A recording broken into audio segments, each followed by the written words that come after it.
நான் திடீரென்று வந்தவன் என்று ஏதோ சிலர் விமர்சனம் வைக்கின்றார். அவனே ஒரு அண்ணக்கா அப்படி பையன். அம்மா அவர்கள் என்னை சில காலம் ஒதுக்கி இருக்க சொன்னார்கள்.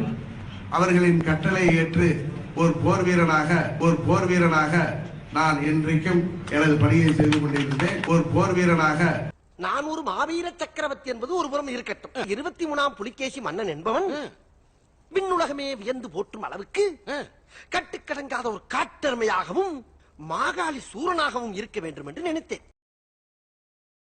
மடையர்களுக்கு நான் எப்படி இருந்தேன் என்று தெரியவா போகிறது? வரலாறு மிக முக்கியம் அமைச்சரே.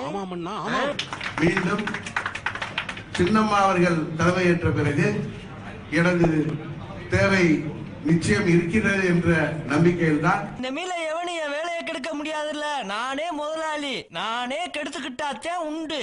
கழகத்தின் முக்கிய நிர்வாகிகள் சின்னம்மா அவர்களிடம் கோரிக்கை வைத்த பிறகு அந்த இக்கட்டான நேரத்திலே அவர்கள் என்னை மீண்டும் கழகத்திலே இணைத்து என்னை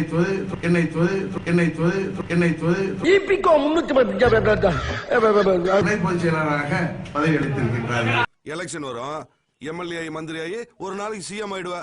நாங்க உனக்கு போஸ்ட் ஓட்டிட்டு இருக்கணும், நீ கார்ல டாடா கட்டிட்டு போயிட்டு இருப்ப. துணை பொதுச் செயலாளர் அதுக்கு நீ போஸ்டர் வரைக்கும் இழுத்துட்டு வந்துட்ட. இப்ப உனக்கு என்ன வேணும்?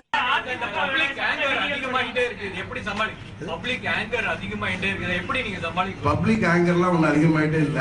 இதெல்லாம் வந்து ஒரு செயற்கையா சில வலைதளங்களும் சோசியல் மீடியாக்களிலும் எதிரிகள் திட்டமிட்டே பரப்பிக்கிட்டு செயல்.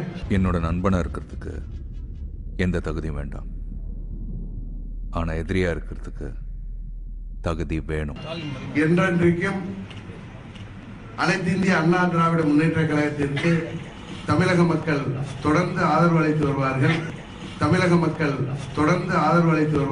தெரியும் நம்ம இங்க தோக்க போறோம்னு, தோத்துட்டோம்னே தெரியும், ஆனா கைவிட முடியாது. நீங்க அந்த இடத்துல நிக்கணும், ஆமாங்கணும், நான் ஜெயிச்சிட்டேன் பத்தியாங்கணும். நான் ரவுடி தான் ஜீப் ஏறணுங்க. இதில் மக்களின் கோபம் என்பது ஒரு பொய் பிரச்சாரம்.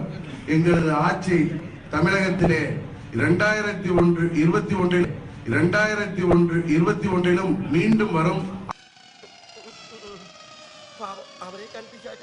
அப்பொழுது உங்களுக்கு தெரியும் மக்கள் எங்கள் பக்கம் இருக்கிறார்கள் என்பது உங்களுக்கு நிச்சயமாக தெரியும். மரியாதை கூட்டி போயிரு. சட்டமன்ற உறுப்பினர்கள் அலுவலகத்திற்கும் உறுப்பினர்கள் வந்து செல்லக்கூடிய இடத்துக்கு போலீஸ் பாதுகாப்பு போட வேண்டிய நிலையே வந்து எங்க போட்டிருக்காங்க.